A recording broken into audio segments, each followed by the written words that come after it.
Welcome back to our chilling series exploring the haunted corners of the Palmetto State, where history and horror intertwine in ways that defy explanation. In this episode of Most Haunted Places in South Carolina, we delve into 6 of the state's most infamous locations, each steeped in tragedy, mystery, and spectral encounters. From antebellum plantations shrouded in sorrow to Civil War battlefields frozen in time, South Carolina is a treasure trove of ghostly tales that blur the line between fact and fiction. South Carolina's haunted places are more than just settings. They're vessels carrying the echoes of lives lived and lost. These sites bear witness to events that continue to reverberate through time, battles fought on hallowed ground, unspeakable crimes cloaked in secrecy, and the lingering presence of those who refuse to move on. Each location holds its own dark secrets, whispered through creaking floorboards, flickering lights, and disembodied voices that drift through empty halls. Whether you're drawn by morbid curiosity or an insatiable thirst for the supernatural, these destinations promise encounters that challenge your understanding of reality. In this episode, we'll journey to 6 of the most haunted locales across South Carolina, places steeped in lore and fear, where the past refuses to stay buried. We'll peer into the shadowy depths of haunted mansions, explore eerie swamps cloaked in mystery, and tread cautiously through abandoned institutions teeming with restless spirits. Along the way, we'll hear first-hand accounts from witnesses brave enough to confront the unknown, examine chilling evidence captured by paranormal investigators, and unravel the tragic histories that give rise to these hauntings. So dim the lights, keep your ears sharp, and prepare yourself for a descent into the macabre. As we step into the haunted heart of South Carolina, remember, sometimes, the most terrifying truths lie just beyond the veil, and once you cross it, there's no turning back. Nestled within the heart of Charleston's historic district stands the Battery Carriage House Inn, a Victorian masterpiece whose gilded elegance belies a legacy steeped in sorrow and spectral mysteries. Built in the waning years of the 19th century, the inn quickly became a haven for Charleston's social elite and affluent travelers, its polished wooden banisters, ornate chandeliers, and sweeping views of Charleston Harbor epitomizing the very essence of Southern grandeur. Yet beneath this veneer of gentility lurked a dark undercurrent, a haunting chronicle of betrayal, tragedy, and unresolved grief that would transform the inn into one of America's most enigmatic haunted destinations. The most persistent of these ghostly legends centers on Room 8, a chamber whose history is shadowed by the heart-wrenching tale of Rebecca. In the early 20th century, Rebecca arrived at the inn under the hopeful guise of a romantic reunion with her betrothed. Charleston's charm, its moss-draped oaks and gaslit streets, promised the perfect backdrop for rekindled love. But what awaited Rebecca was not the embrace of her fiancé, but the cruel realization that he had abandoned her for another. Consumed by despair, she locked herself within Room 8 and ended her life, leaving behind a sorrow that refused to fade with time. Guests who dare stay in Room 8 often find themselves in the midst of chilling, inexplicable phenomena. Lights flicker to life and extinguish without cause, radios burst into static despite being unplugged, and an unmistakable fragrance of roses, Rebecca's favorite, drifts through the air, growing strongest in the dead of night. Some have awakened to the suffocating sensation of their bedsheets twisted tightly around their limbs, as though held by hands unseen. Others speak of soft sobs echoing through the walls, a mournful serenade from a heart forever broken. Room 8 is not the only chamber that echoes with the past. Another spectral figure, believed to be Captain Francis W. Dawson, a Confederate officer and Charleston notable, is said to wander the inn's corridors. Captain Dawson, known in life for his valor and later for his mysterious death, appears most frequently near the windows overlooking the harbor. Paranormal investigators have captured electronic voice phenomena, soft whispers intoning phrases like, retreat, and hold the line. Guests and staff alike have seen a shadowy figure pacing the halls, clutching a spectral sword, only to vanish into the thin Charleston air. But perhaps the inn's most unsettling location lies beneath its grand floors. The basement, a utilitarian space once used for storage and laundry, has become a hotbed of spectral activity. Housekeepers and maintenance workers recount tales of cold spots, inexplicable rattling chains, and the eerie resonance of heavy, deliberate footsteps echoing in the otherwise empty space. One maintenance worker told of a terrifying encounter. While inspecting a burst pipe, he felt cold, metallic cuffs snap onto his wrists. A sudden, invisible force yanked him backward into the dark. Though he broke free after a moment, the bruises on his wrists bore silent testimony to the unseen assailant. Throughout the inn, inexplicable occurrences abound. Guests speak of lights that flicker in coordinated patterns, as though responding to unspoken questions, and doors that slam shut with resounding force in otherwise tranquil nights. The scent of cigar smoke, thick, acrid, unmistakable, wafts through the parlor, defiant of the inn's strict no-smoking policy. Perhaps the most unsettling reports come from those who gaze into the inn's antique mirrors. More than one visitor has described reflections that lag ever so slightly behind their movements, or faces that peer back, not their own, etched with expressions of sorrow or silent menace. One chilling account tells of a woman who awoke in the dead of night to find a soldier, clad in a dusty Confederate uniform, standing motionless at the foot of her bed. His eyes, hollow and endless, fixed upon hers in a silent, unnerving vigil. When she dared to blink, he was gone, leaving behind only the cold echo of his presence. Despite its reputation, or perhaps because of it, the Battery Carriage House remains a magnetic draw for the curious and the courageous. History enthusiasts, ghost hunters, and skeptics alike cross its threshold seeking either an encounter with the past or proof of the unknown. The inn's very walls seem to hum with stories, tales of forbidden love, violent ends, and spectral echoes that refuse to be silenced. For some, these encounters become cherished tales, retold with a shiver and a knowing glance. For others, the experiences leave a lingering unease, a silent question as to whether some wounds of the past ever truly heal. The Battery Carriage House stands not only as a testament to Charleston's opulent history but also as a vessel for its lingering sorrows, a place where the veil between worlds grows thin, and where every shadow may conceal a story yet untold. With every creak of its floorboards and every whisper of the wind through its corridors, the inn beckons anew, an eternal invitation to those brave enough to listen to the echoes of its haunted grandeur.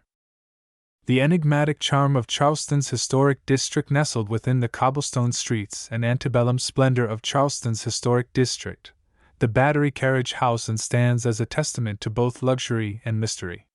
This Victorian-era masterpiece, with its sweeping staircases, intricate woodwork, and commanding views of the Charleston harbor, has long been a retreat for affluent travelers seeking solace amidst the city's timeless charm. Built in the late 19th century, the inn quickly became a jewel of hospitality, drawing guests who marveled at its opulent facade and lavish interiors. Yet beneath its polished veneer lies an undercurrent of tragedy and haunting tales that have woven themselves into the fabric of the inn's storied past.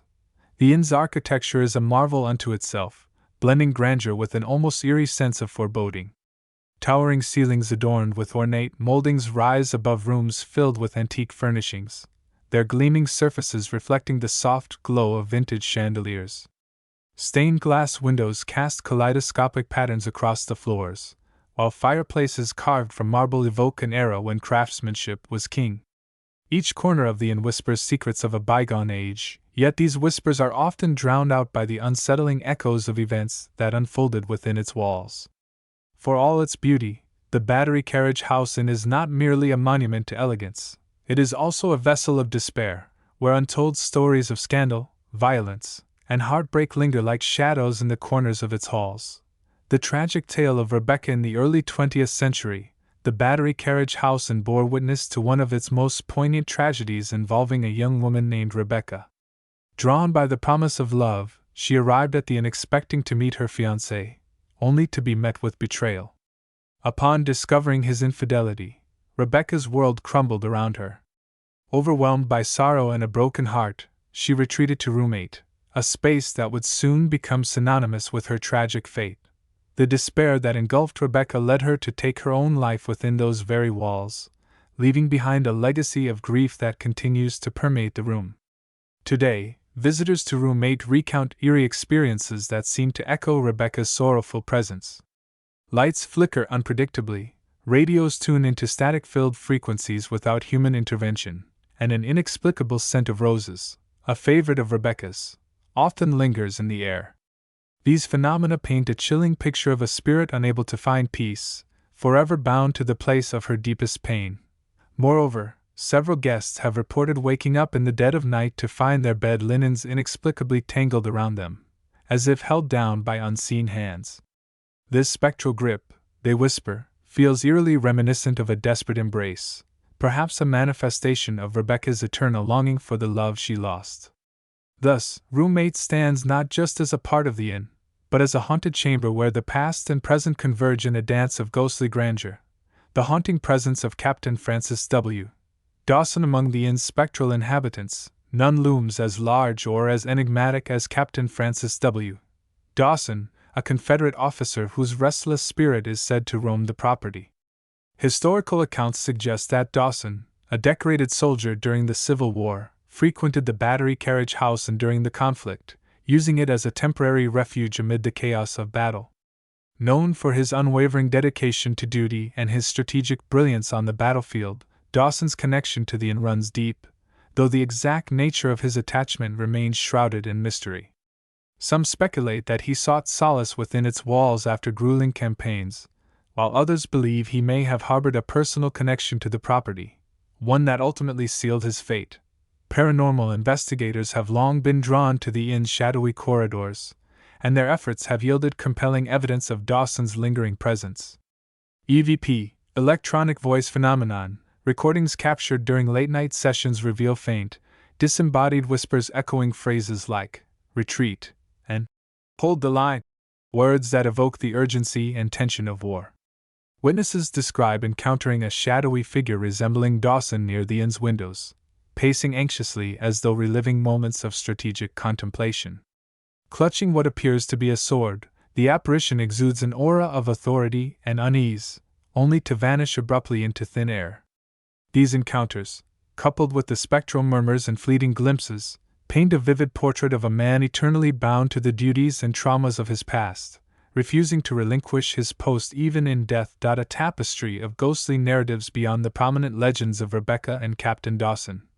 The Battery Carriage House Inn is steeped in a myriad of other ghostly tales that contribute to its reputation as one of Charleston's most haunted landmarks.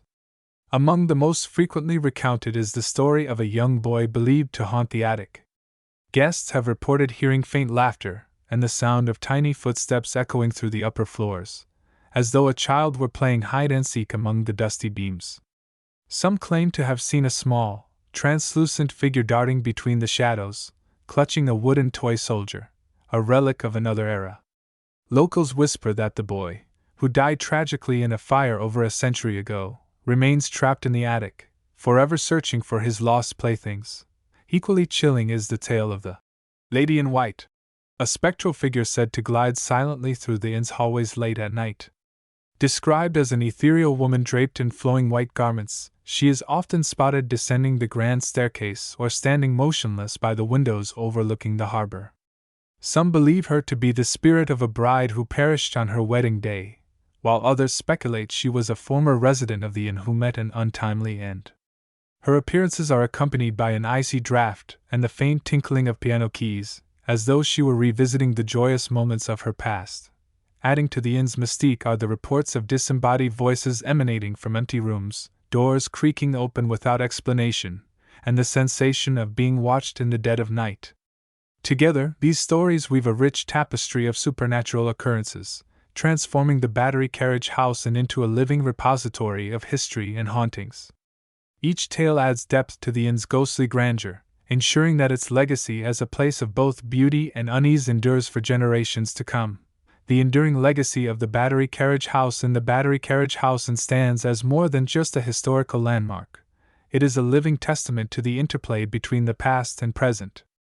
Its walls, steeped in both elegance and sorrow, serve as a bridge connecting the tangible world with the intangible mysteries of the supernatural. For visitors, the inn offers an unparalleled experience, a chance to immerse themselves in the opulence of a bygone era while confronting the haunting echoes of its troubled history. Whether drawn by curiosity, fascination, or a desire for adventure, each guest becomes a participant in the ongoing narrative of this storied property. As you walk through its hallowed halls, consider the spirits that may linger nearby, their stories whispered in the flicker of a light or the rustle of unseen footsteps. Would you feel the weight of Rebecca's despair in room 8, or catch a glimpse of Captain Dawson pacing anxiously by the window? Perhaps the laughter of the attic-bound boy will guide your steps, or the lady in white will grace you with her fleeting presence. The Battery Carriage House invites you to step beyond the veil of the ordinary and embrace the extraordinary, a journey into a realm where history and haunting coexist in ghostly grandeur. The heart of Charleston's culinary scene, nestled on Queen Street in the historic heart of Charleston, Poogan's Porch stands as a testament to Southern elegance and hospitality. Established in 1976 within a converted Victorian home, the restaurant quickly carved out its place as a beloved culinary destination, drawing locals and tourists alike with its refined low-country cuisine and distinctive charm. Its location, surrounded by cobblestone streets and antebellum architecture, lends an air of timeless grace that perfectly complements its storied interior. From the moment one steps to its grand entrance, the stately courtyards and lush gardens create an inviting atmosphere, offering diners a serene escape from the bustling city outside. Inside, hand-carved wooden furnishings and period-appropriate decor evoke the opulence of a bygone era, while the warm glow of chandeliers casts a soft light over intimate dining spaces. Yet, for all its polished beauty, Poogan's Porch is more than just a haven for food lovers. It is a place where history whispers through every corridor and room.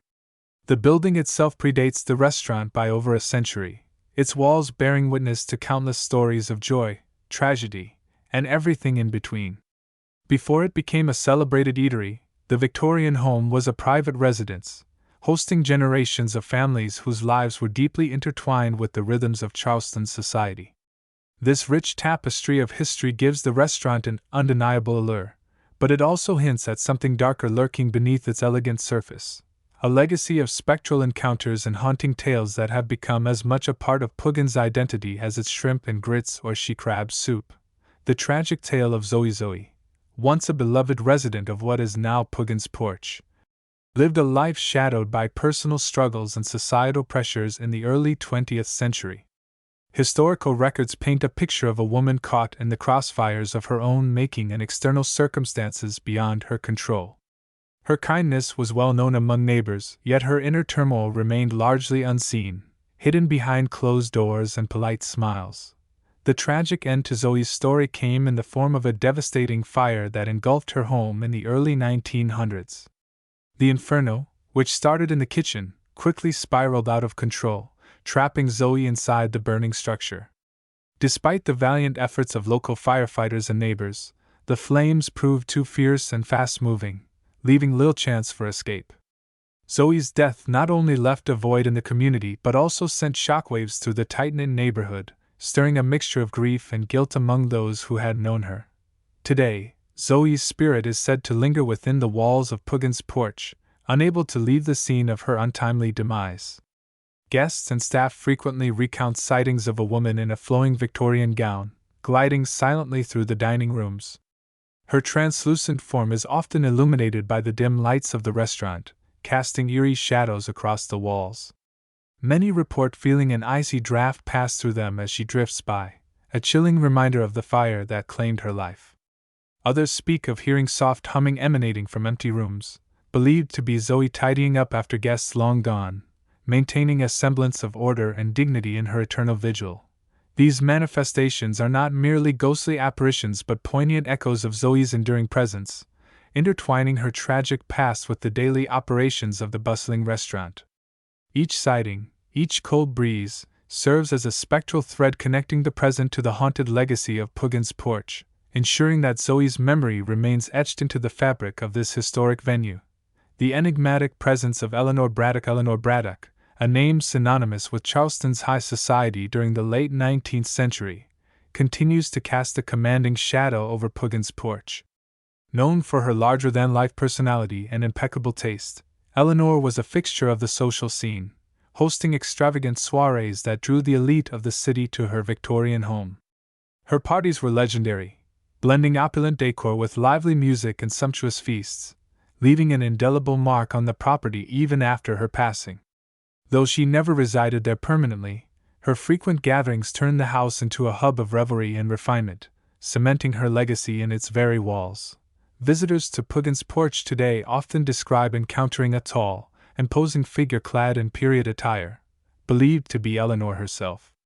Witnesses recount seeing her pacing anxiously near the bar, her gaze darting around as though overseeing invisible servants preparing for an event.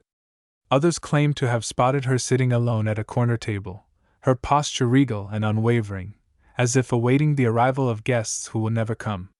Her presence is often accompanied by subtle yet unmistakable signs, the faint clinking of silverware, the rustling of silk skirts against the floor, and the unmistakable aroma of lavender, a scent Eleanor reportedly favored. Theories abound as to why Eleanor lingers. Some speculate that her attachment stems from unfinished business, perhaps a grand soiree she meticulously planned but never hosted. Others suggest that her pride in the property and her role in elevating its status in Charleston society binds her to the space, unwilling to relinquish her influence even in death. Whatever the reason, Eleanor's spectral presence adds an air of intrigue to Poogan's porch, transforming it into a stage where the past and present converge. Her continued involvement, whether real or imagined, ensures that her vibrant spirit remains woven into the fabric of this historic establishment. The mysterious depths of the basement beneath the polished elegance of Poogan's porch lies a labyrinthine basement steeped in eerie tales and unexplained phenomena. Once used for storage and wine cellars, this subterranean space has earned a reputation among employees as a hotbed of paranormal activity. Workers tasked with inventory or maintenance often recount unsettling experiences, describing muffled voices and echoing footsteps that seem to emanate from empty corridors. Tools and supplies vanish inexplicably, only to reappear hours later in entirely different locations, as though moved by unseen hands. The air is thick with an oppressive stillness, broken occasionally by the sound of distant laughter or the faint clink of glassware, a phantom echo of the home's former life as a hub of revelry. One particularly chilling incident involved a server sent to retrieve supplies from the basement. As he rounded a corner, he swore he saw a young boy playing with marbles in the dim light.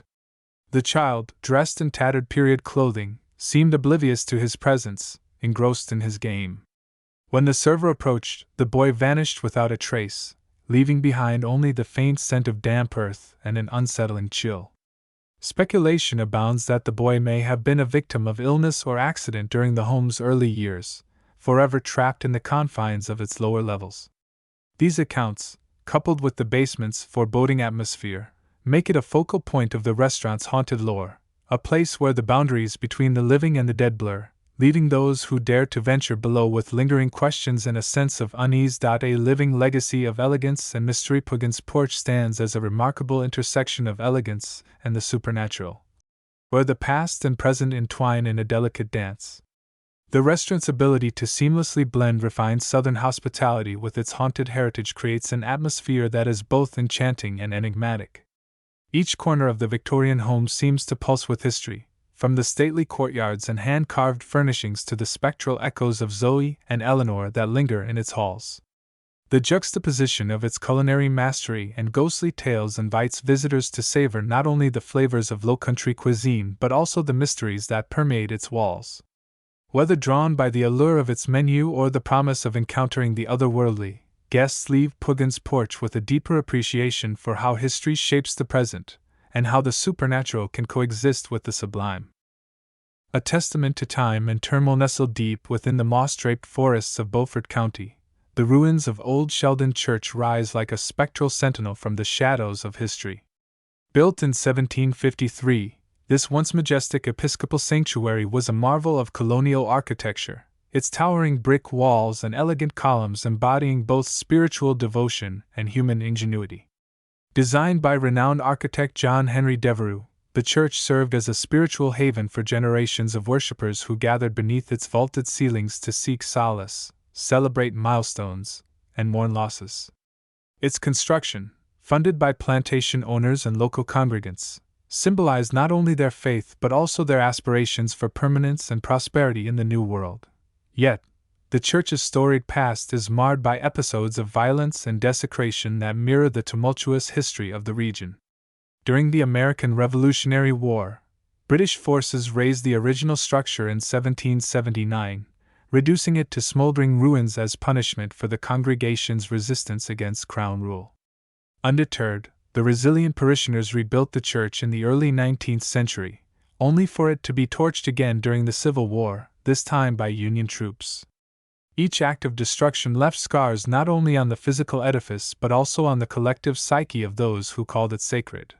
Today, the ruins stand as a hauntingly beautiful relic, their weathered brick walls and crumbling columns cloaked in ivy and Spanish moss.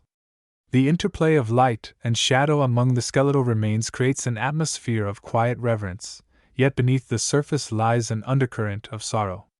For centuries, the church has borne silent witness to the lives and deaths of countless individuals whose stories are etched into its very foundation. It is within this duality of beauty and despair that the spirits of Old Sheldon Church find their eternal home, lingering in the spaces where faith and tragedy intersect. Voices from the graveyard surrounding Old Sheldon Church, a solemn expanse dotted with weathered headstones, whispers tales of unrest and sorrow. Historical records reveal that during periods of conflict, particularly the Revolutionary and Civil Wars, many graves were disturbed, leaving bodies exposed and spirits allegedly unrest. This desecration has given rise to eerie phenomena reported by visitors over the years. Faint moans and cries seem to float through the air, echoing off the ancient stones and intertwining with the rustle of leaves stirred by the wind. These sounds, often indistinct yet undeniably human, evoke a profound sense of loss and longing. Visitors recount seeing shadowy figures huddled in the corners of the graveyard, their forms barely discernible against the dim backdrop of twilight. These apparitions, shrouded in darkness, appear to guard their eternal resting places, reluctant to relinquish their watch over disturbed graves. Some describe these figures as mere silhouettes, their faces obscured by the enveloping gloom, adding an element of mystery and dread to the scene.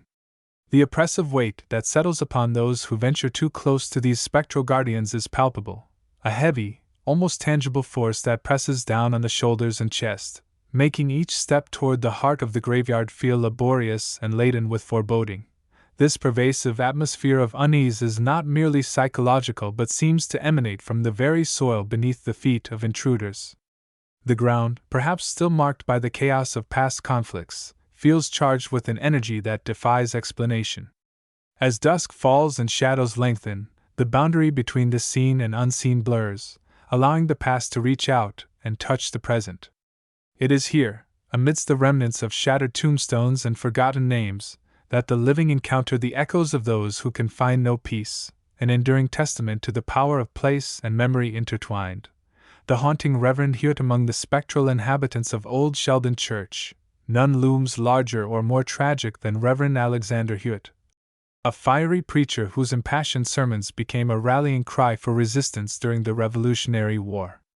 Known for his eloquence and unyielding patriotism, Reverend Hewitt delivered sermons that stoked the flames of rebellion, urging his congregation to defy British tyranny and fight for their freedom.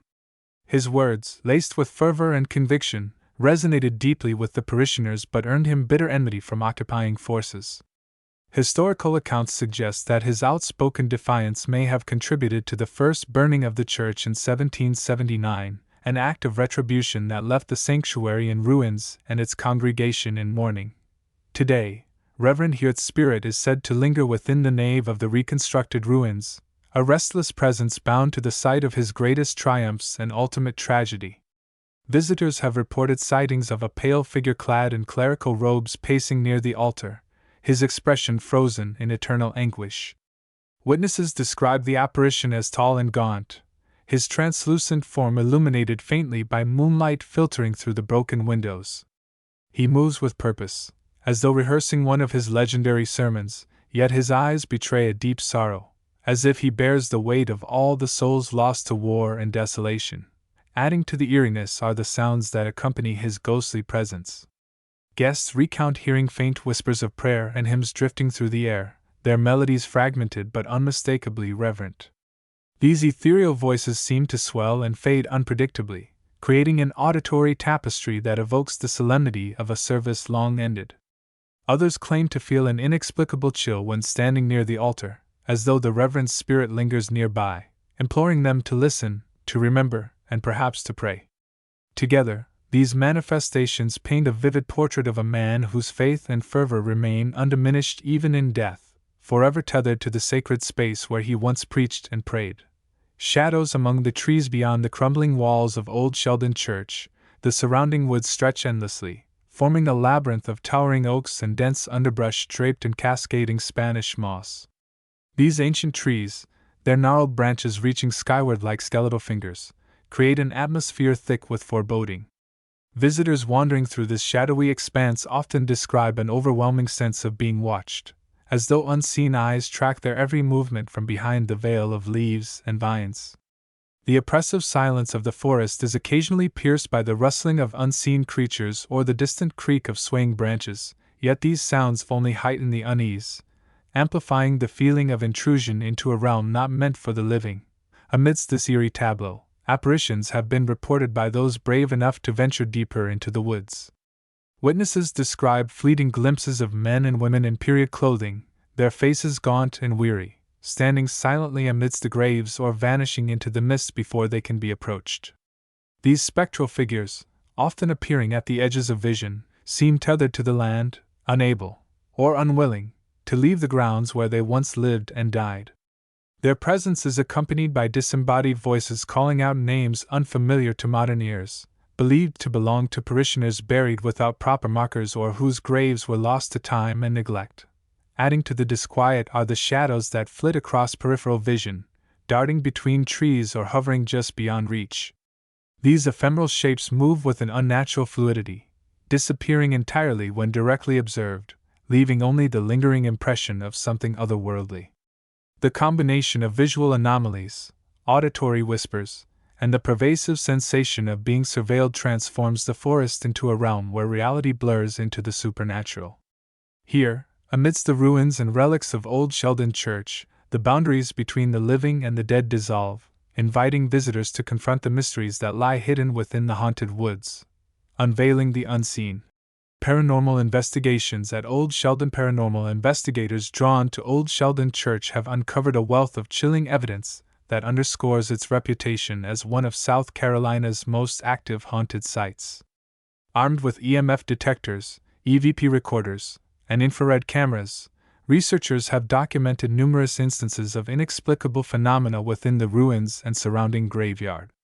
EMF detectors consistently spike in certain areas, particularly near the altar and within the confines of the cemetery, suggesting the presence of electromagnetic disturbances often associated with paranormal activity.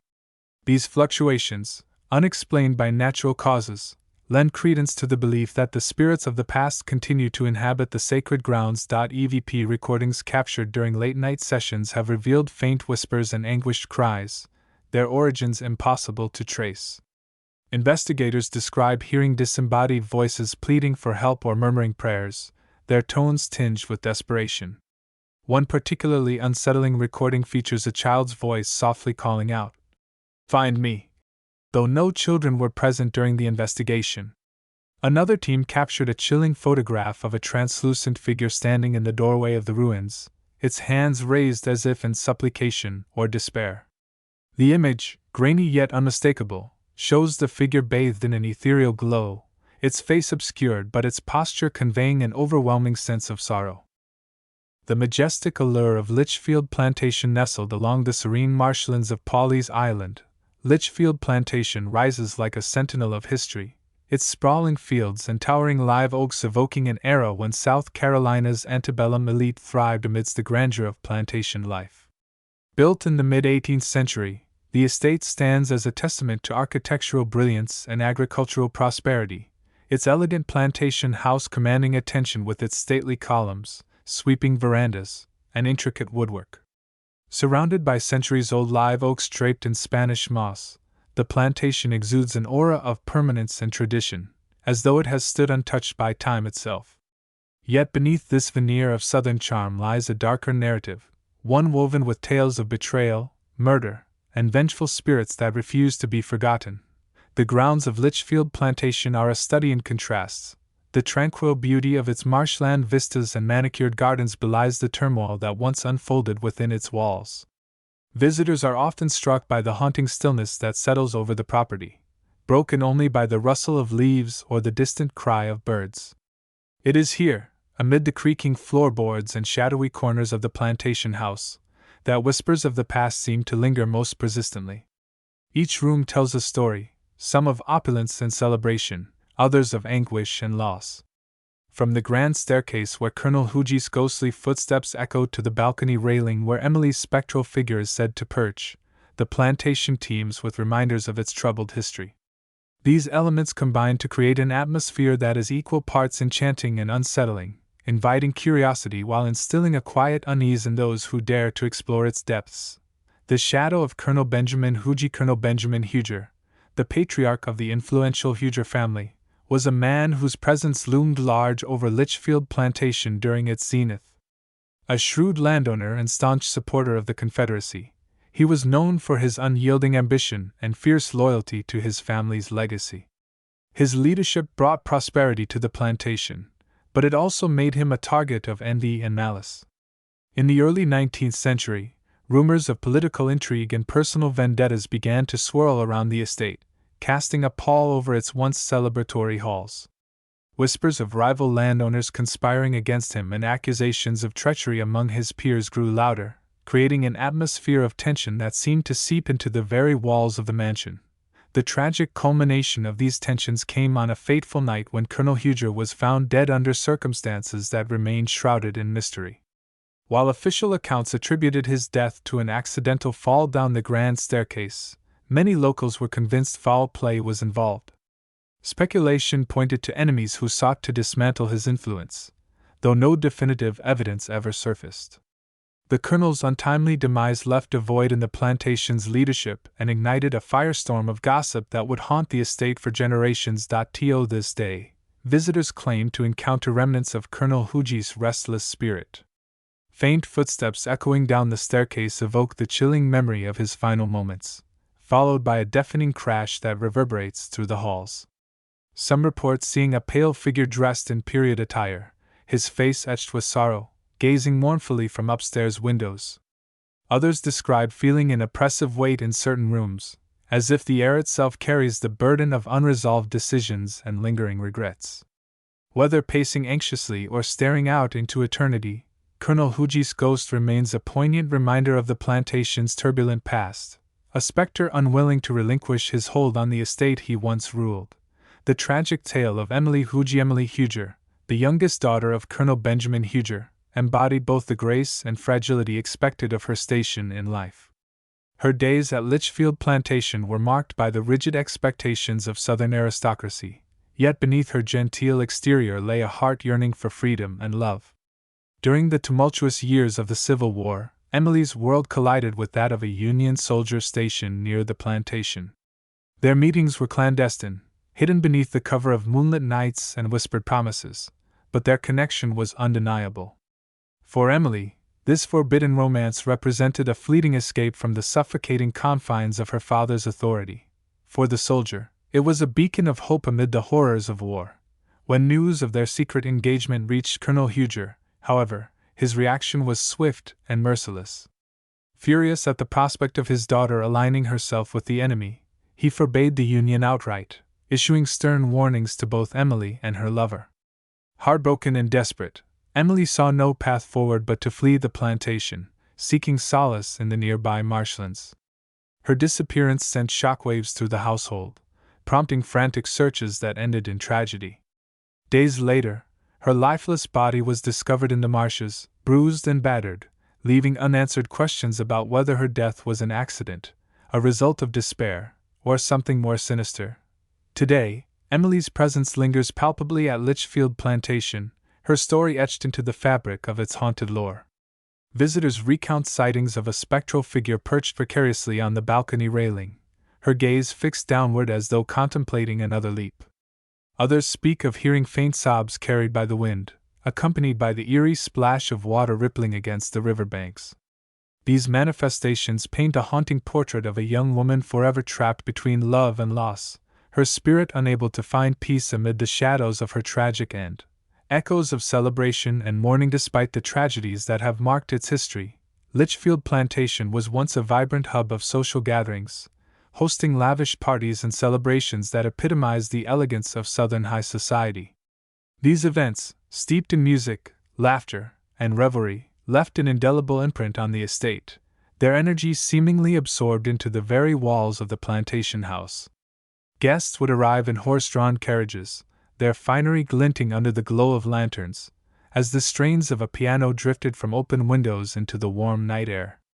The grand ballroom, with its polished floors and ornate chandeliers, bore witness to countless waltzes and spirited conversations, while the expansive verandas offered respite for those seeking cooler breezes and quieter moments. Many believe that the residual energy of these gatherings lingers still, manifesting as phantom sounds that echo through the mansion's halls. At night, when the estate is bathed in silvery moonlight, visitors swear they can hear the distant strains of a piano playing melodies long forgotten, mingling with the low murmur of voices engaged in animated conversation. Footsteps creak across wooden floors, and the faint clinking of glasses seems to emanate from empty rooms, as though the ghosts of revelers from another era continue their festivities. This interplay of joy and sorrow, celebration juxtaposed against tragedy, adds an ethereal layer to the plantation's haunted allure, reminding modern-day visitors that life, even in its darkest moments, is never far removed from moments of fleeting beauty. Paranormal investigators drawn to Litchfield Plantation have uncovered compelling evidence that lends credence to its haunted reputation. Armed with thermal cameras, audio recorders, and motion-activated equipment, these explorers have meticulously documented phenomena that defy rational explanation. Thermal imaging has revealed concentrated cold spots near key locations such as the grand staircase and the balcony railing, areas intrinsically tied to the plantation's tragic history. These anomalies suggest the presence of entities that disrupt the ambient temperature, creating icy pockets where none should exist. Similarly, audio recordings captured during investigations have yielded fragmented phrases spoken in tones of desperation. Phrases like "help me" and "don't let go" emerge from static-filled silence, their origins unknown yet undeniably human in quality. Perhaps the most chilling discovery came when a team set up motion-activated cameras overnight. The resulting footage captured a translucent figure standing eerily still at the midpoint of the staircase before vanishing without explanation. This spectral figure, believed to be Colonel Huger or another tormented soul, appears as a fleeting glimpse of the past intruding upon the present. Together, these findings paint a vivid picture of Litchfield Plantation as a place where the veil between worlds thins, allowing the echoes of its haunted legacy to resonate with startling clarity. The storied legacy of Dock Street Theatre nestled in the heart of Charleston's historic French Quarter, the Dock Street Theatre stands as a testament to both artistic brilliance and historical endurance. Originally constructed in 1736, it holds the distinction of being one of the oldest theaters in the United States, a cultural beacon that has witnessed centuries of transformation. Over its storied existence, the theater has served multiple roles, first as a performance venue during the colonial era, then as a hotel and apartment building in the 19th century, and finally returning to its theatrical roots in the 20th century after meticulous restoration. Today, it is a vibrant hub for the performing arts, drawing audiences eager to experience its world-class productions against the backdrop of its rich history. The theater's architectural elegance mirrors its storied past, with sweeping staircases, ornate woodwork, and plush velvet seats that evoke the grandeur of a bygone era. Its stage, polished to perfection, has hosted countless performances, from Shakespearean tragedies to modern masterpieces, leaving an indelible mark on Charleston's cultural landscape. Yet beneath this veneer of refinement lies a darker narrative, one woven with threads of tragedy, betrayal, and spectral encounters. The very walls of the Dock Street Theatre seem to hum with the echoes of lives lived and lost within them, creating an atmosphere where the line between the living and the dead blurs. For those who step inside, the theater offers not only a feast for the senses but also a haunting reminder of the stories that linger behind its curtain. The tragic tale of Nettie Dickerson, whose name still resonates through the halls of the Dock Street Theatre, was a figure of undeniable allure and talent. Born into a modest family in the early 19th century, she rose to prominence as one of the most captivating actresses of her time. Her fiery personality and mesmerizing performances quickly earned her a devoted following, making her a star in the mid-19th century Charleston theater scene. However, her life offstage was as tumultuous as her performances were enchanting. Nettie's personal life took a scandalous turn when she became entangled in a passionate affair with a wealthy patron of the arts. This relationship, filled with intense emotions and societal scrutiny, ultimately led to her tragic demise. During one fateful performance, in a desperate attempt to catch a glimpse of her lover in the audience, Nettie ventured onto the balcony. It was there that she was struck by lightning, a freak accident that claimed her life instantly. The shock of her sudden death reverberated through the community, leaving a void in the theater world and etching her story into local lore. Today, visitors to the Dock Street Theater often recount eerie encounters believed to be linked to Nettie's restless spirit. Many have spotted a woman in a flowing gown wandering the upper levels, her silhouette eerily illuminated by flashes of light reminiscent of the storm that took her life. The sound of high heels clicking against the wooden floors and faint applause echoing through the corridors suggests that Nettie continues to grace the theater, rehearsing for an encore that will never come. These spectral signs serve as poignant reminders of her enduring presence, weaving her tragic tale into the fabric of the theater's haunted history. The haunting presence of Junius Booth among the many spectral figures said to haunt the Dock Street Theater, none looms larger or more enigmatic than Junius Booth, the celebrated Shakespearean actor and father of John Wilkes Booth. Known for his commanding stage presence and volatile temperament, Booth left an indelible mark on the American theater during his lifetime. His connection to the Dock Street Theater, though not extensively documented, is believed to stem from his frequent performances in Charleston, a city he cherished for its vibrant arts scene and discerning audiences. Yet, for all his professional triumphs, Booth's personal life was rife with turmoil, marked by strained relationships, financial struggles, and a sense of unfulfilled potential that may have tethered his spirit to the theater long after his death. Paranormal investigators exploring the Dock Street Theater have captured compelling evidence of Booth's lingering presence. EVP recordings reveal faint whispers reciting lines from classic plays, their cadence unmistakably theatrical. Witnesses describe encountering a shadowy figure resembling Booth pacing anxiously backstage, his expression one of perpetual agitation. Clad in period attire, he appears absorbed in thought, muttering fragments of soliloquies or gesturing emphatically as though rehearsing a role. Some speculate that his restless energy stems from unresolved guilt over his tumultuous life choices, including his abandonment of his first family and his inability to achieve the critical acclaim he so desperately sought. Others believe Booth's spirit remains tied to the theater out of a desire to mentor future generations of performers. Accounts from actors and stagehands tell of unseen forces guiding them during rehearsals, props mysteriously adjusting themselves or lighting cues aligning perfectly without human intervention. These phenomena are often interpreted as Booth's way of ensuring the continuity of his craft, offering silent encouragement to those who tread the same boards he once commanded. Whether driven by regret or a passion for the arts, Junius Booth's spectral presence adds a layer of complexity to the Dock Street Theater's haunted legacy, bridging the gap between the mortal and the eternal. The mysterious depths of the basement beneath the polished elegance of the Dock Street Theater lies a labyrinthine basement steeped in eerie tales and unexplained phenomena. Once used for storage and costume design, this subterranean space has earned a reputation among employees as a hotbed of paranormal activity. Workers tasked with inventory or maintenance often recount unsettling experiences, describing muffled voices and echoing footsteps that seem to emanate from empty corridors. Tools and supplies vanish inexplicably, only to reappear hours later in entirely different locations, as though moved by unseen hands.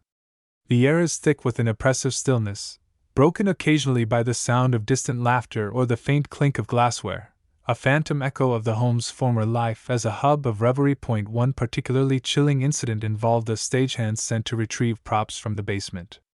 As he rounded a corner, he swore he saw a young girl playing with marbles in the dim light. The child, dressed in tattered period clothing, seemed oblivious to his presence, engrossed in her game. When the stagehand approached, the girl vanished without a trace, leaving behind only the faint scent of damp earth and an unsettling chill. Speculation abounds that the girl may have been a victim of illness or accident during the building's early years, forever trapped in the confines of its lower levels. These accounts, coupled with the basement's foreboding atmosphere, make it a focal point of the theater's haunted lore, a place where the boundaries between the living and the dead blur, leaving those who dare to venture below with lingering questions and a sense of unease. A living legacy of art and mystery, the Dock Street Theater stands as a remarkable intersection of artistry and the supernatural, where the past and present entwine in a delicate dance. Its storied walls, adorned with the echoes of performances long concluded, continue to resonate with the spirits of those who once graced its stages. Figures like Nettie Dickerson and Junius Booth, each bound to the theater by their own unique tragedies and passions, contribute to a tapestry of ghostly narratives that enrich the venue's cultural significance.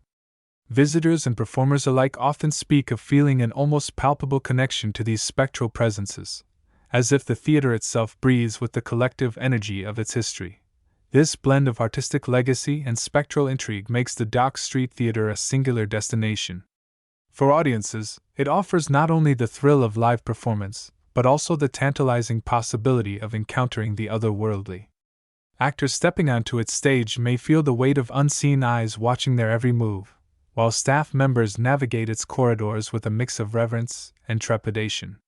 Together, these elements create an atmosphere that transcends mere entertainment, transforming the Dock Street Theater into a living monument where creativity and mystery coexist in haunting harmony. In this space, the boundary between reality and the supernatural dissolves, leaving visitors with an unforgettable experience that lingers long after the final curtain falls. The majestic presence of the USS Yorktown moored at Patriots Point in Mount Pleasant, South Carolina, the USS Yorktown looms as a colossal testament to naval history and wartime valor. Commissioned in 1943, this Essex-class aircraft carrier played a pivotal role in some of the most significant conflicts of the 20th century, including World War II, the Korean War, and the Vietnam War. Its steel decks once teemed with activity as thousands of sailors and pilots carried out missions that shaped the course of history. Now retired from active duty and permanently docked as a museum ship, the Yorktown stands as both a monument to heroism and a chilling repository of ghostly tales. The ship's imposing structure commands attention, its towering presence evoking awe and reverence. Visitors are greeted by the sight of its massive flight deck, lined with vintage aircraft that hint at the vessel's storied past. Beneath its surface lies a labyrinth of corridors, engine rooms, and sleeping quarters, each space steeped in memories of sacrifice and camaraderie. Yet, for all its historical significance, the Yorktown is more than just a relic of war. It is also a hotspot for paranormal activity. Beneath its polished veneer of military pride, whispers of restless spirits linger, drawing curious visitors who seek not only to admire its legacy but also to uncover its haunted secrets. Stories of phantom sailors, spectral pilots, and disembodied voices have cemented the Yorktown's reputation as one of South Carolina's most active haunted locations. These tales add an eerie dimension to the ship's grandeur, transforming it into a place where the echoes of yesterday seem to reverberate through its steel walls. Whether exploring its dimly lit passageways or standing on its vast flight deck under the stars, visitors cannot escape the feeling that they are being watched, or followed, by unseen forces. The USS Yorktown is not merely a museum, it is a living, breathing entity where history and haunting intertwine. The haunting of Red, a sailor's tragic end among the myriad of ghostly tales swirling around the USS Yorktown, the story of Red stands out as particularly poignant. Red was a diligent sailor whose life was tragically cut short during what was supposed to be a routine maintenance operation deep within the ship's engine room. Known for his fiery red hair and a matching spirited personality, Red had been a favorite among his peers. His death came suddenly and unexpectedly, a cruel twist of fate that left his comrades devastated and searching for answers amidst their grief. The circumstances surrounding Red's demise were harrowing. During a scheduled inspection, a malfunctioning piece of machinery trapped him, leading to fatal injuries before help could arrive. His sudden departure left an indelible mark on those who knew him, many of whom believed his spirit never truly left the confines of the engine room where he drew his last breath. It is said that Red's spirit remains tethered to the very place of his tragic end, unable or unwilling to move on. Visitors to the Yorktown often recount eerie experiences centered around the engine room. Faint hammering noises echo through the cavernous space, reminiscent of the tools Red used daily. The sound of boots stomping on metal grates can be heard, even when no one is physically present. More startling are the sightings of a shadowy figure dressed in naval fatigues, seen tinkering with machinery much like Red did in life. This apparition, upon closer inspection, dissipates into thin air, leaving behind a chill that lingers long after the encounter. These manifestations paint a vivid picture of a soul caught between worlds, perhaps seeking closure or simply unable to leave the post he loved so dearly. The legend of Red adds a deeply human element to the otherwise mechanical and cold steel environment of the engine room, turning it into a place where the line between the past and present blurs, haunted by the memory of a sailor whose service ended too soon. The spectral sentinel of the hangar bay, another prominent figure in the USS Yorktown's haunted lore, is the spirit of a young pilot who perished during a training exercise, a tragedy that has left an indelible mark on the ship's hangar bay. While the exact details of the incident remain shrouded in mystery, accounts suggest that the pilot's plane encountered mechanical failure during a routine drill, resulting in a catastrophic crash aboard the carrier. Though his body was recovered, his spirit appears to have remained tethered to the vessel, forever reliving the moments leading up to his untimely death. Paranormal investigators exploring the hangar bay have captured compelling evidence of the pilot's enduring presence. EVP, electronic voice phenomenon, recordings reveal faint, disembodied whispers echoing phrases like, "Clear the deck," and "Prepare for launch," commands that evoke the urgency and precision of wartime operations. Witnesses describe encountering a translucent figure seated in the cockpit of a parked aircraft, his expression calm yet resolute, as though preparing for one final mission. The figure, clad in vintage flight gear, exudes an aura of determination, his spectral form illuminated by the dim lights of the hangar. Attempts to approach him invariably result in his disappearance, leaving behind only an unsettling stillness. Some speculate that the pilot's spirit lingers due to an unresolved sense of duty, unable to accept his fate or let go of the ship that was once his home. Others believe he seeks companionship among the living, drawn to the energy of visitors who walk the same decks where he once served. Regardless of the reason, his presence adds a haunting layer of poignancy to the Yorktown's storied past, transforming the hangar bay into a liminal space where the boundaries between life and death blur, and the echoes of heroism resonate eternally. Echoes from the sleeping quarters of the USS Yorktown, once bustling with the lives of hundreds of sailors, now stand as silent witnesses to the ship's spectral legacy. Employees tasked with maintaining these areas frequently recount unexplained phenomena that defy logical explanation. Muffled conversations drift through empty bunk rooms, their sources unseen and unidentified. Footsteps echo along the narrow corridors, as if invisible sailors are pacing back and forth, their movements synchronized with the rhythms of a bygone era. Beds, untouched by human hands, are known to shift positions inexplicably, their sheets rumpled as though someone had just risen from them. Tourists who leave personal belongings behind often find them missing, only to reappear hours later in entirely different locations. Cameras, water bottles, and even jackets have been discovered tucked away in obscure corners or stashed beneath bunks, far from where they were originally placed. One particularly unnerving incident involved a tour guide who felt cold fingers brush against her neck while leading a group through the quarters. The sensation sent chills down her spine, prompting her to turn abruptly, only to find the corridor behind her completely empty.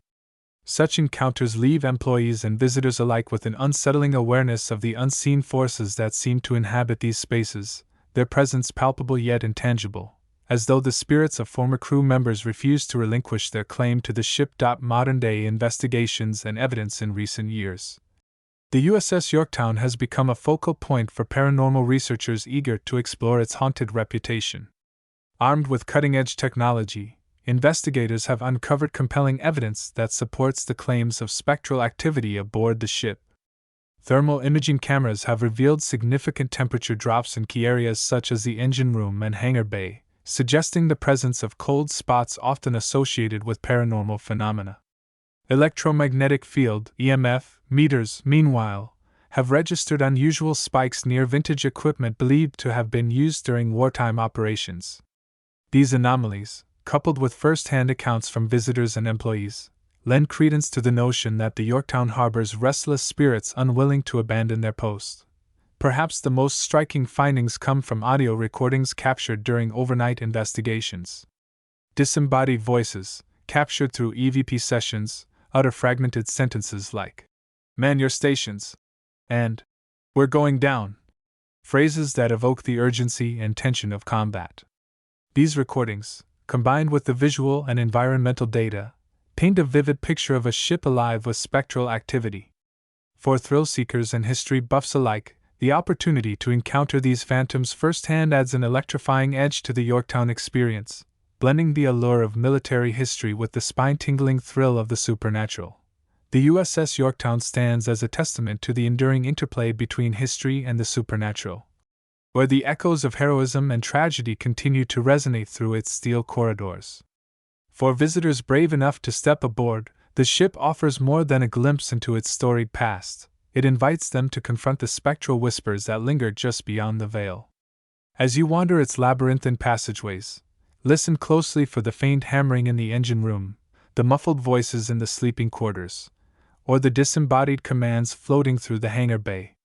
Will you feel the icy touch of a phantom hand, or catch a fleeting glimpse of Red or the spectral pilot?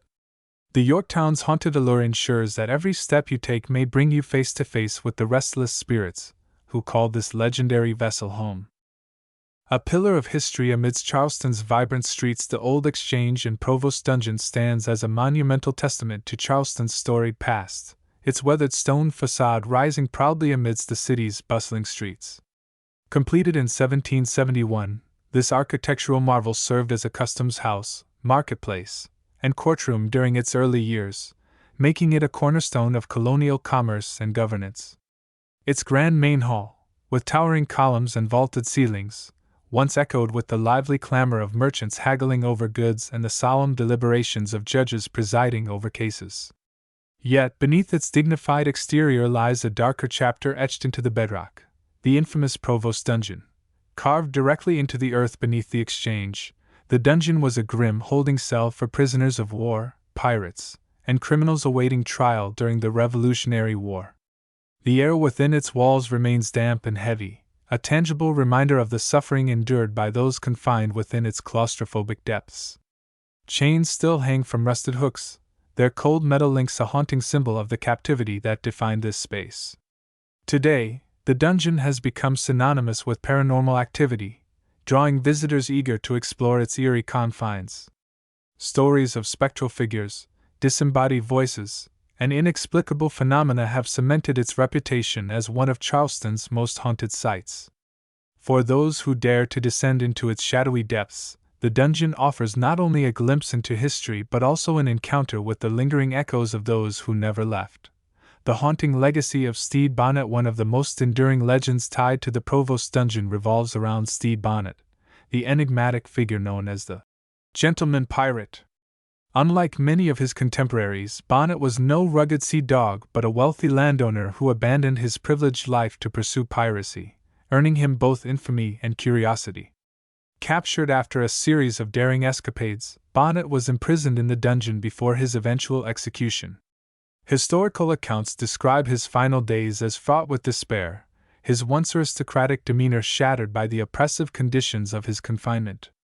It is said that he paced the narrow corridors endlessly, muttering prayers or curses under his breath, his footsteps echoing against the cold stone walls. Today, visitors to the dungeon often report hearing faint muttering in the darkness, a chilling echo believed to be Bonnet's restless spirit. As they descend into the dungeon's depths, many describe feeling an overwhelming sense of dread, an oppressive weight pressing down on them, as though the very air is charged with anguish. The sound of chains rattling and boots scraping against the stone floor reverberates through the space, conjuring vivid images of Bonnet's futile attempts to escape his fate. Some claim to see a shadowy figure near the entrance, pacing anxiously as if searching for a way out that no longer exists. These spectral manifestations serve as a haunting reminder of the pirate's tragic end, his spirit seemingly trapped in the same labyrinthine confines where he awaited his doom. The tragic spirit of Emily amidst the shadows of the Provost Dungeon, another spectral presence haunts the dimly lit corridors, Emily, a young woman whose tragic fate during the Revolutionary War has tethered her spirit to this foreboding place. Historical records sketch a poignant narrative of Emily's life and untimely demise. Known for her fierce loyalty to the Continental Army, Emily played a crucial role in smuggling vital information to the Patriots. However, her bravery was met with betrayal. She was captured by Loyalists and thrown into the dungeon, accused of treason. Confined within the damp, suffocating walls, Emily's health rapidly deteriorated. The harsh conditions of her imprisonment, coupled with the lack of medical care, led to a severe illness from which she could not recover.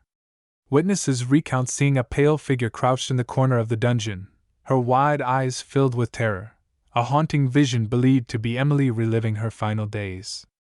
The spectral figure appears frail, her form flickering like a candle in the wind, embodying the fragility of her last moments.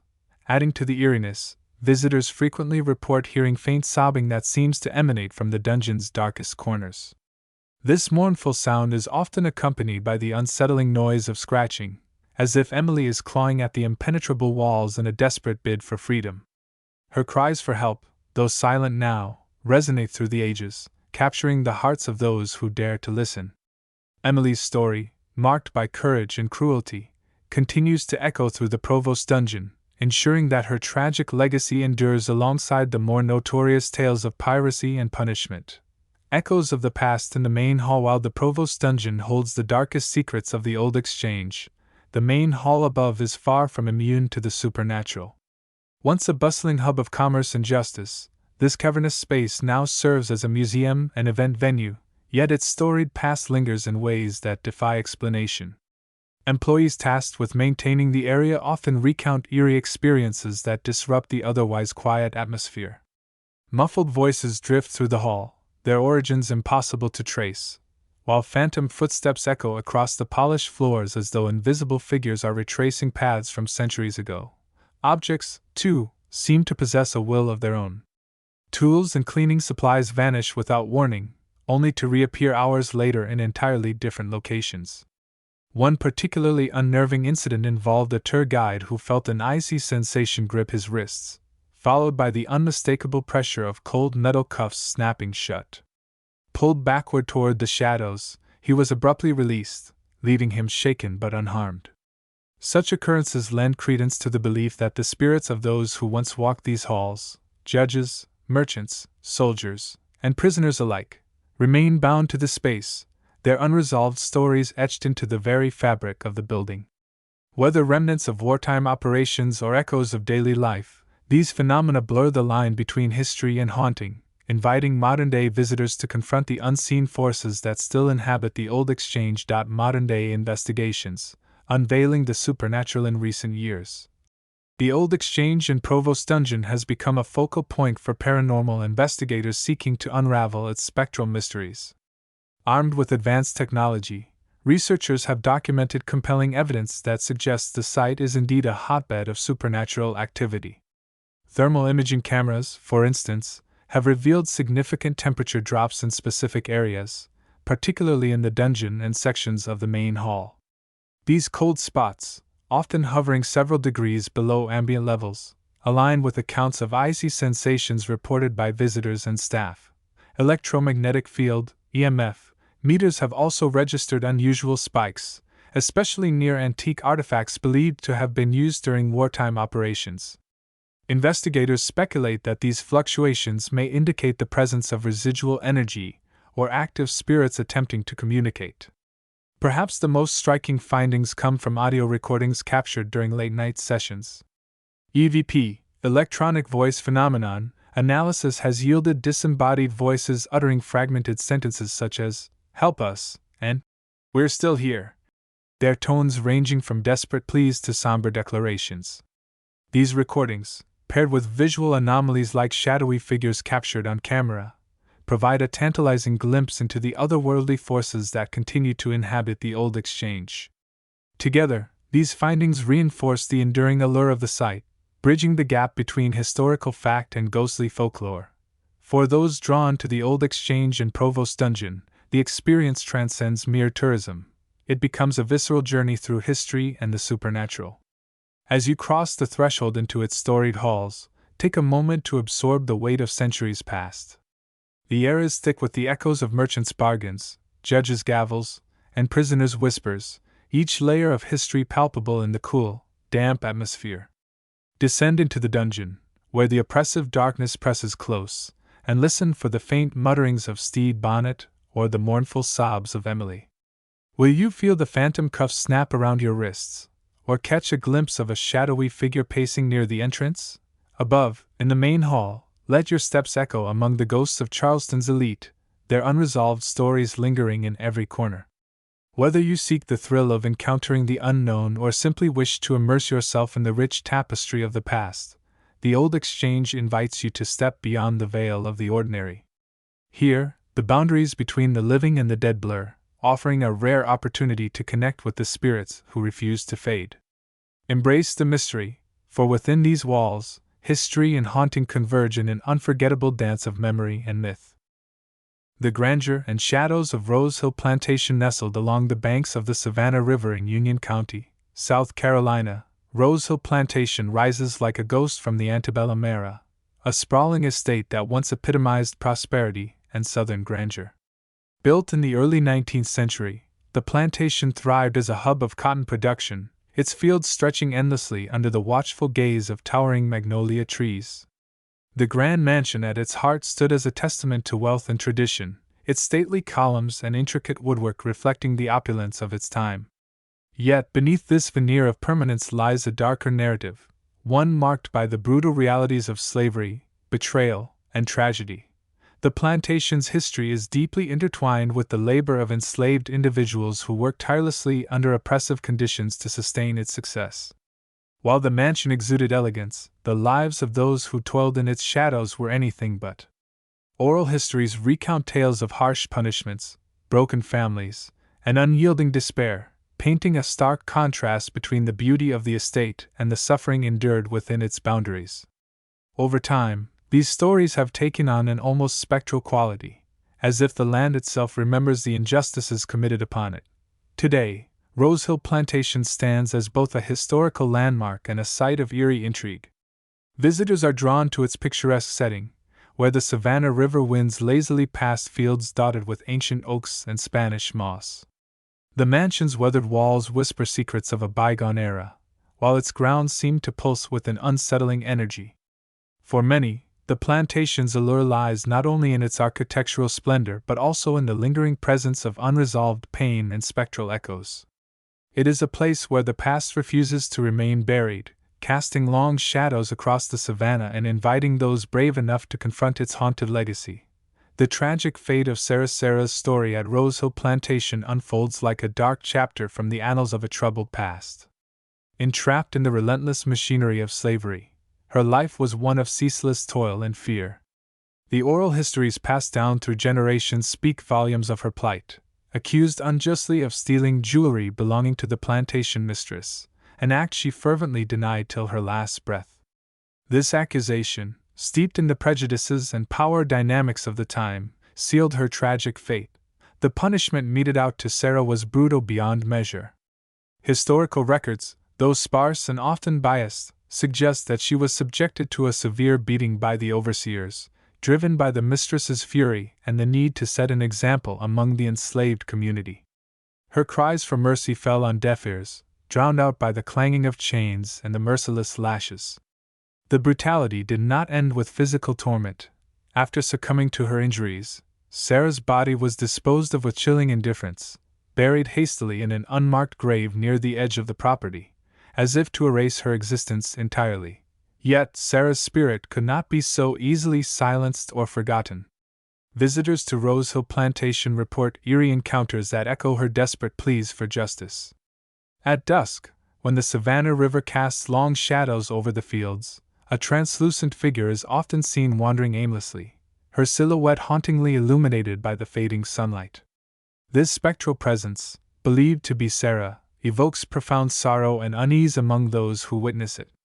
Others recount hearing faint cries mingling with the rustle of leaves, accompanied by the sound of chains rattling, a grim reminder of the shackles that once bound her. These manifestations serve as poignant testaments to the enduring legacy of pain and injustice that permeates the very soil of Rose Hill Plantation, refusing to fade into the obscurity of history. The enduring presence of William Henry Gist, the indomitable owner of Rose Hill Plantation, looms large in its haunted lore, his legacy intertwined with the shadows of secession and Civil War strife. A staunch advocate for the Confederacy, Gist's influence extended far beyond the plantation's borders, shaping the region's political and social landscape during one of America's most tumultuous periods. His unwavering commitment to the preservation of slavery and the Southern way of life has left an indelible mark on Rose Hill, not only in its historical archives but also in its spectral atmosphere. Paranormal investigators exploring the property have captured compelling evidence of Gist's lingering presence, suggesting that his spirit remains tethered to the land he once sought to protect. EVP recordings obtained during late-night sessions revealed disembodied whispers echoing phrases such as, "Protect the land," and "We will prevail," words that resonate with the determination and defiance synonymous with Gist's leadership. Witnesses describe encountering a stern figure clad in a Confederate uniform, standing motionless near the mansion's grand entrance, or gazing out across the fields as though surveying his domain. His expression is frozen in eternal resolve, betraying neither regret nor remorse. Some speculate that Gist's spirit lingers due to unresolved guilt over his role in perpetuating the horrors of slavery, while others believe he remains to defend his legacy against the passage of time. Whether motivated by penance or pride, the spectral presence of William Henry Gist adds a layer of complexity to Rose Hill's haunted narrative, ensuring that his impact, both tangible and ethereal, continues to shape the plantation's storied past. The eerie echoes of the attic above the grand halls and elegant chambers of Rose Hill Plantation lies the attic, a space once relegated to storage and servant quarters, now infamous for its chilling paranormal activity. Employees tasked with maintaining this shadowy realm often recount experiences that defy explanation, their voices tinged with unease as they describe the unnerving phenomena that unfold within its narrow passageways. Muffled voices drift through the air, their origins impossible to pinpoint, while footsteps echo softly as though invisible figures pace restlessly. Tools and objects, meticulously placed at the start of the day, vanish without warning, only to reappear hours later in entirely different locations, their movement inexplicable and deliberate. One particularly harrowing incident involved a tour guide who swore she saw a group of shadowy figures huddled together in the corner of the attic. Their faces, gaunt and hollow, seemed to emanate a palpable sense of despair, their eyes fixed on some unseen point as though reliving moments of anguish. Theories abound regarding the source of these spectral manifestations. Some believe the attic harbors residual energy from the countless acts of violence and despair inflicted upon its vulnerable residents during the plantation's darker days. Others speculate that the spirits of those who suffered here remain trapped, unable to escape the confines of their earthly torment. Whatever the truth, the attic's reputation as a nexus of supernatural activity ensures that it remains one of Rose Hill's most haunting enigmas, a place where the past refuses to be silenced. Unveiling the supernatural. Investigations at Rose Hill. Modern paranormal investigations at Rose Hill Plantation have uncovered a wealth of intriguing evidence that lends credence to its haunted reputation. Armed with advanced technology, researchers have meticulously documented anomalies that defy conventional explanation. Thermal imaging cameras, sensitive to even the slightest temperature fluctuations, have revealed significant cold spots scattered across the property, most notably in the fields where Sarah's ghostly figure is said to wander, and in the attic's dim recesses. These icy patches, often accompanied by an oppressive stillness, suggest the presence of entities whose energies disrupt the natural environment. Electromagnetic field, EMF, meters have further corroborated these findings, registering unusual spikes in areas historically linked to the plantation's tragedies. Antique furnishings, believed to have belonged to the original owners, appeared to act as conduits for these disturbances, their aged wood and metal components amplifying electromagnetic activity. Perhaps the most compelling evidence comes from audio recordings captured during late-night sessions. Disembodied voices, fragmented yet unmistakable, have been documented uttering phrases such as, "Help me," and "I can't breathe," Words that evoke the desperation and suffering endured by those who once called Rose Hill home. These recordings, coupled with visual and thermal data, paint a vivid portrait of a place where the boundaries between the living and the dead blur, offering a glimpse into the enduring echoes of its haunted past. Despite, or perhaps because of, its haunted reputation, Rose Hill Plantation continues to captivate visitors with its blend of historical charm and spectral allure. Its sweeping vistas, framed by the serene Savannah River and centuries-old magnolias, make it a magnet for photographers, history enthusiasts, and curious wanderers alike. By day, the plantation exudes a tranquil beauty, its manicured grounds and stately mansion inviting leisurely exploration. Tourists stroll beneath the dappled sunlight, marveling at the intricate craftsmanship of its architecture and the timeless elegance of its gardens. Yet, as twilight descends and shadows lengthen, the atmosphere shifts, drawing in those eager to confront the plantation's darker side. For the brave souls who venture inside after dark, Rose Hill offers an unparalleled experience, a chance to step into a realm where history and hauntings converge. The enigmatic Goat Man's Bridge just beyond the bustling streets of Columbia, South Carolina, where the hum of city life fades into the quiet solitude of rural highways, lies a stretch of road steeped in mystery and dread. At its center stands Goat Man's Bridge, an unassuming structure that belies its sinister reputation. The bridge spans a narrow creek surrounded by dense woods, its weathered wooden planks and rusting steel beams bearing the marks of time and neglect. To the casual observer, it appears as nothing more than a relic of a bygone era, a forgotten piece of infrastructure connecting two remote stretches of highway. Yet for those who know its story, Goat Man's Bridge is far more than a simple crossing. It is a portal to the supernatural, a place where the mundane meets the macabre. The legend of the Goat Man, a recluse who once called these woods home, has woven itself into the fabric of local folklore. Tales describe him as a solitary figure, tending to his herd of goats and selling their milk to nearby communities. His life was one of quiet simplicity, marked by hard work and self-sufficiency. But tragedy struck on a fateful night when he ventured onto the bridge, only to be struck down by a speeding vehicle. Some versions of the story claim the driver never stopped, leaving the Goat Man to perish alone in the darkness. Others suggest his death was accidental, a cruel twist of fate that robbed him of life and left his spirit tethered to the site of his demise. Today, the bridge stands as a monument to this tragic tale, its eerie ambience drawing curious travelers and thrill-seekers alike. The surrounding landscape adds to its haunting allure. Towering trees cast long shadows across the road, while the creek below murmurs softly, its waters reflecting the pale glow of moonlight. For those brave enough to approach, the air seems heavier here, charged with an almost palpable sense of foreboding. It is said that the Goat Man's restless spirit roams these grounds, his presence felt in the faint bleating of unseen goats, the clatter of phantom hooves, and the chilling sensation of being watched. Whether driven by morbid curiosity or a desire to confront the unknown, visitors to Goat Man's Bridge find themselves drawn into a world where reality blurs and the echoes of the past refuse to fade.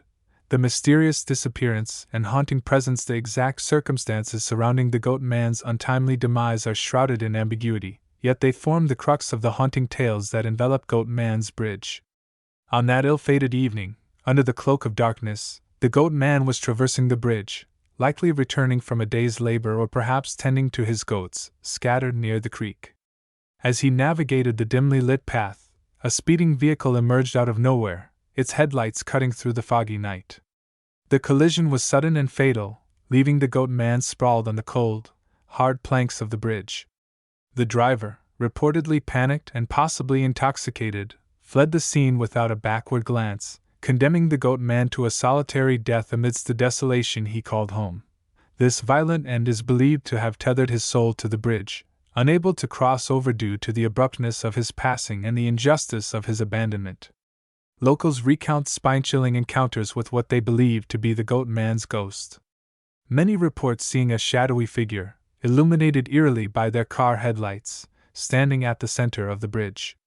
This spectral silhouette, often holding what appears to be a pitchfork, a tool synonymous with his pastoral life, flickers briefly before dissolving into the night air.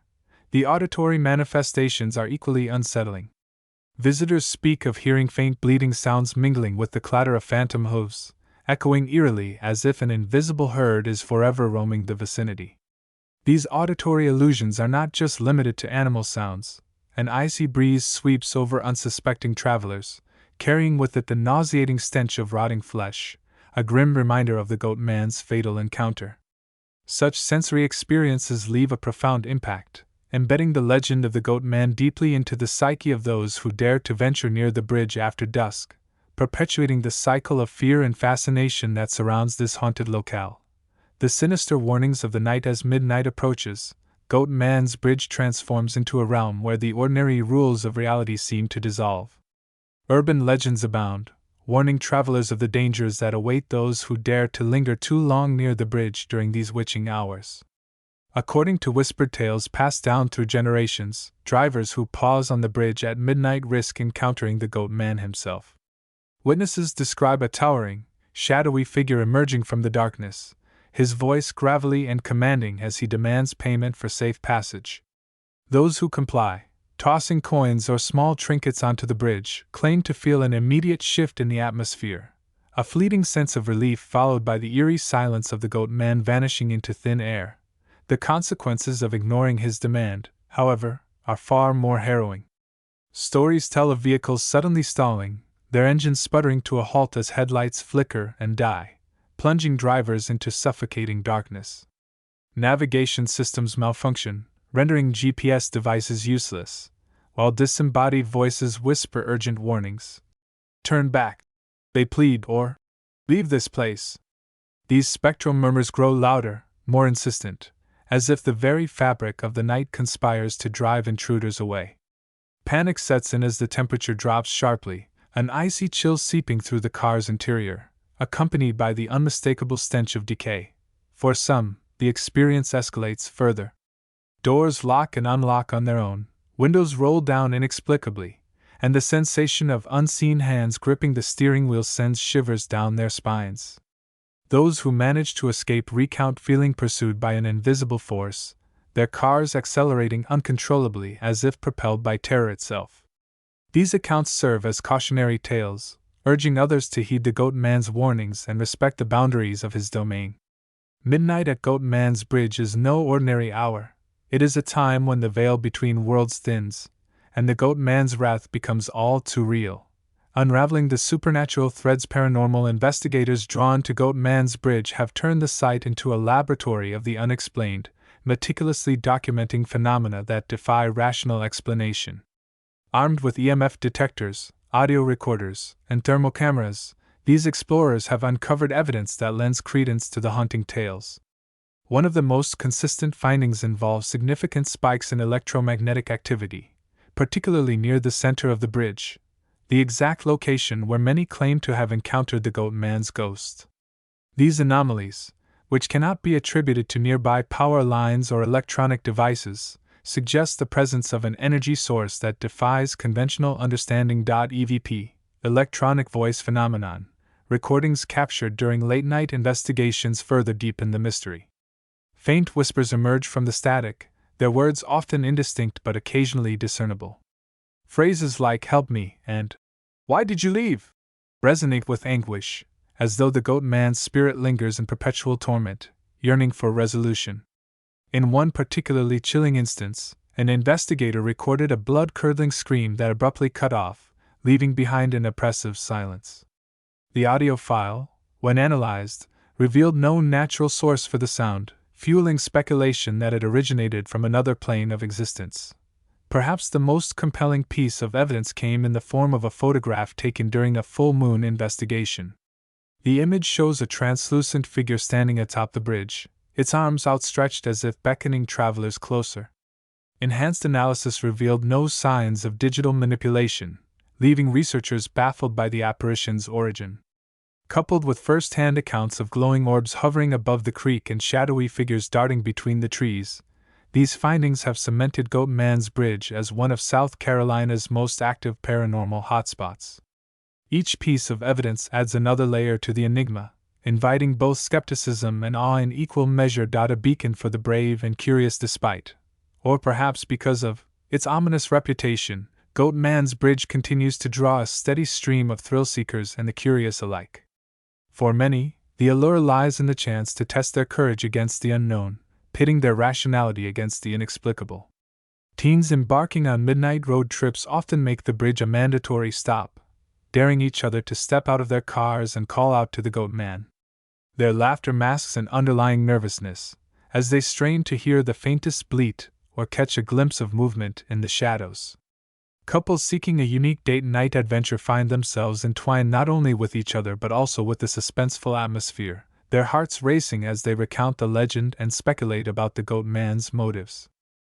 The enduring legacy of Goat Man's Bridge. Goat Man's Bridge stands as a testament to the enduring power of legend, where the line between reality and myth blurs into a haunting tapestry of human imagination.